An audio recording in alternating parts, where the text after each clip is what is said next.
The boys will say, we're in the trenches, coach. Things are bad here.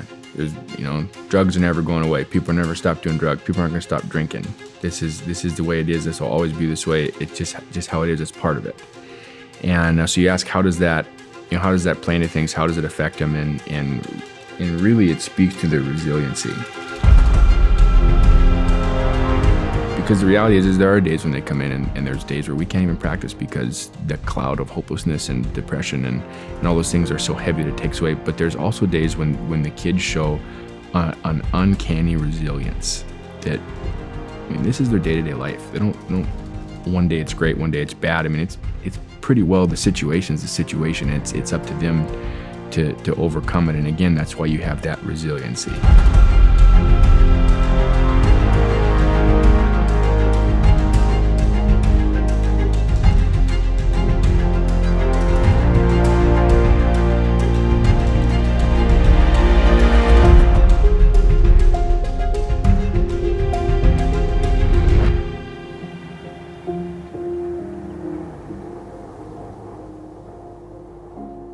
My name is Aaron Jordan, and I am the head coach of the Solen Sioux.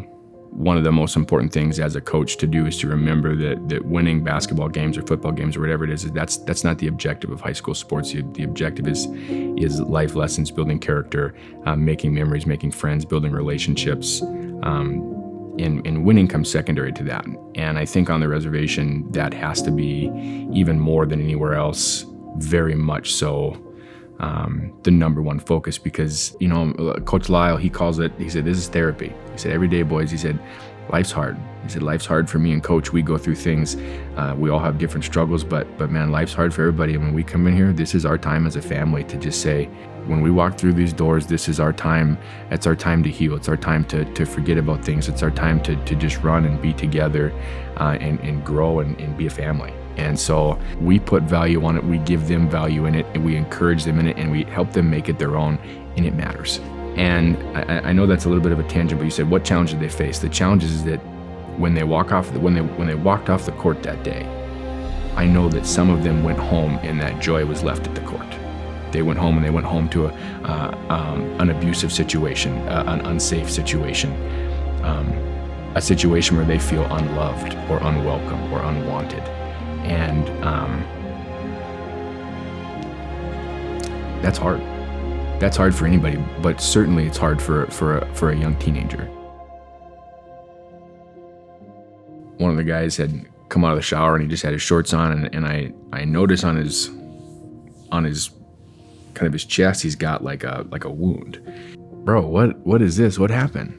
And he's, me and so-and-so, another teammates who we were down at the courts, played till dark and walking home from the courts, and we got jumped a few weeks ago.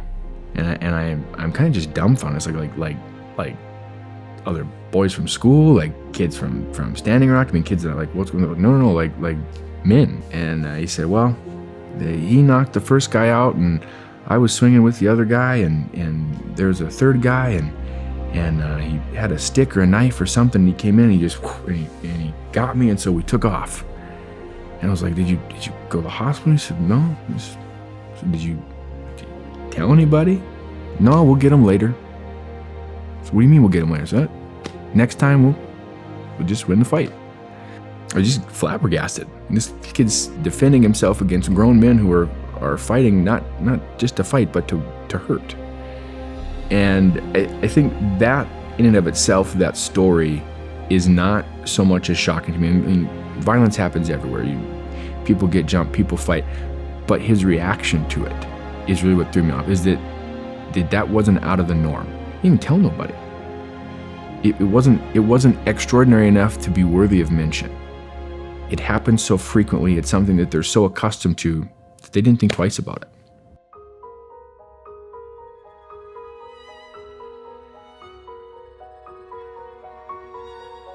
When COVID hit, online learning, school is shut down, everybody, it was lockdown. And what I ended up asking a few of the teachers was, what is your number one most important thing? You say, if we achieve this goal, I would consider a win in your book. And Casey Isbell, who has been a teacher for many years, over in Solen. I'll never ever forget this. We were standing in the hallway, and she was just inside the door of her classroom, and I was kind of holding it open just as I was leaving. I said, "Casey, what would be the one thing to say this was a success?" And she said, "Honestly, if we don't have any kids commit suicide, if all of the kids that are enrolled right now get to the end of the school year and we can just get through and they can be okay, that is my number one goal." I remember just taking a minute and kind of taking a deep breath and really having to take a step back and say, I know that I came down here to love kids, that I know that I came down here to impact lives. And I knew that, but it was very, very sobering. And it was a very real moment when it was, this is life and death. This is not good coaching, bad coaching. This is not fun basketball, bad basketball. This is life and death. And I will never forget walking down the hall from that room and thinking, that is unacceptable. That is so unacceptable that these kids who are so beautiful, who are so wonderful, who have so much potential, that the bar is so low that keeping them alive is what we consider a victory.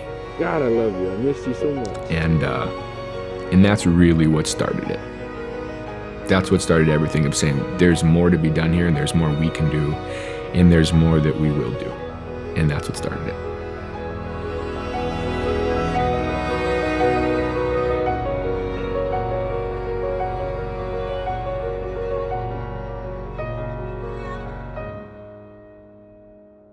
There was a couple teachers who had some students that were staying with them at the time because it was the best place for them, and they were providing them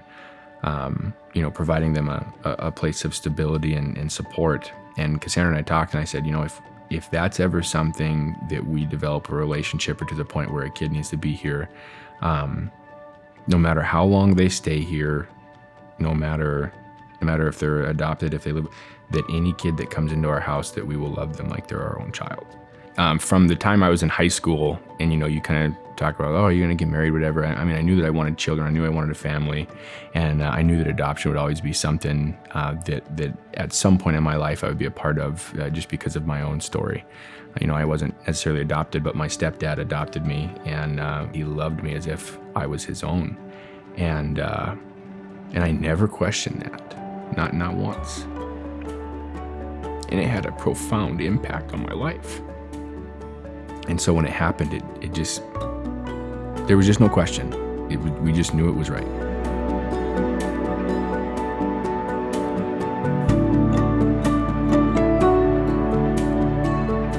But when Damien came to live with us, it became very clear that without the stability that having a positive and healthy home life provides, every option in the world can be laid right in front of these kids. And if they don't possess the confidence, the emotional or mental capability to just say, I am capable to reach out and grab this, nothing is going to change. And so before we start laying out opportunities and pushing kids to advance themselves and go through, and we have to do that, that's something that's necessary, and way more people than just us are doing that. We want to come in and say, how can we address the more root cause? How can we get so that we don't have to spend so much time pushing these kids to go do something, and that their own natural drive and inclination to succeed will push them forward, because it's there. I mean, I'm not kidding, man. There is untapped potential in every area of life in Cannonball. Kids that are so naturally gifted. And so we have to start speaking to that we have to provide them stability and love and comfort in a place that they can be children and dream and grow and eventually, move into that. But before anything else, children need stability.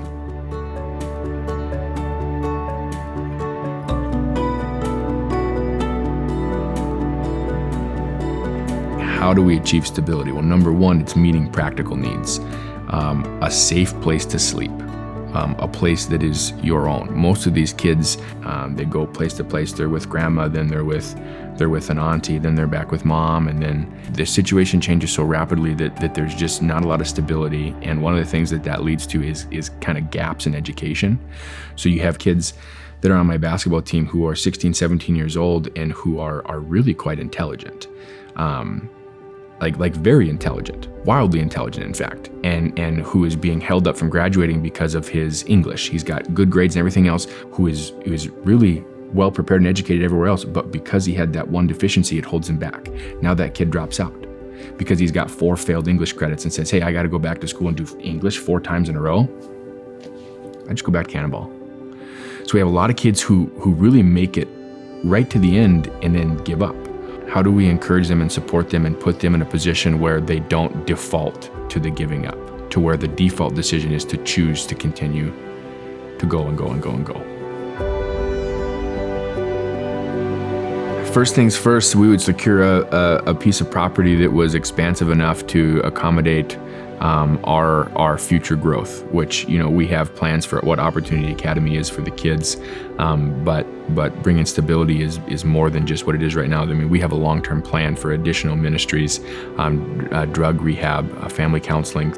We have plans for all this in the future, but first and foremost, we have to address the kids. I think that Damien is in the best situation possible, but I don't think that Damien is in the most ideal situation possible, because at the end of the day, we might love Damien like he's our own, and he might love us like we are his family, but we aren't the family. We aren't his family. We aren't his blood relatives. Those people are down in Cannonball, and he misses them. We do things like yesterday, going down and dropping him off at the gym, and him just getting to go and experience the positive sides of living in Cannonball, which is living in a tight-knit community of family and friends. I wish that he could have all that and still have the stability of living in our house. So our facility will be in an area that allows the kids to be removed from the turmoil, but also the stability of being close enough that they're not completely removed from friends and family. The community is right there, obviously with basketball and things like that. We'll be involved in the community, and they won't feel out of place. So they can have the best of both worlds.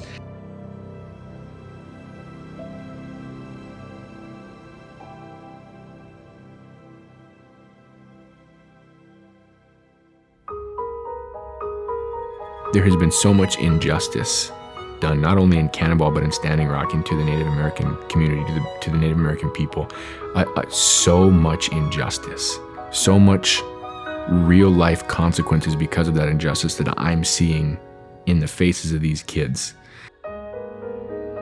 There is something wonderful about looking at that and saying, yes, this is unacceptable, but it doesn't have to be. I am not unique in saying that what is going on to these kids is not okay. I'm not unique in that I can look at the situation that they're in or what's going on, what has gone on, and say, this is not okay. I'm not unique in that. And it's important to me because I have made it my mission to love these kids and to advocate for them, because most of them don't have a voice. And while I don't want to be their voice, I want to empower them to have their own voice. But for right now, someone has to stand up and shout for them. I can only shout so loud.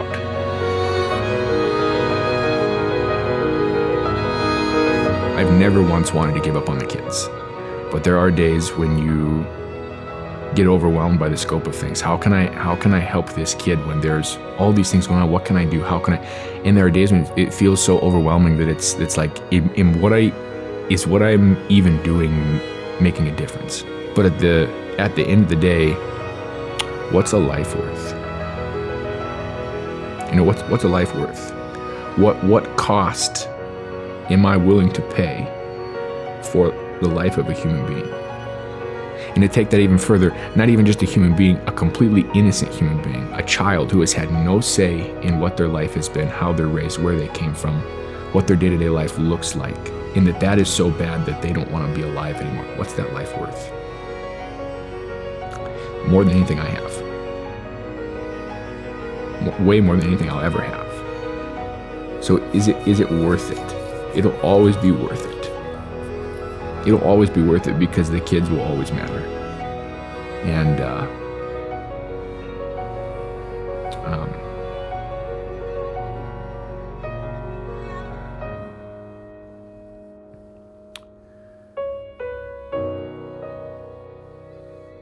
It'll always be worth it.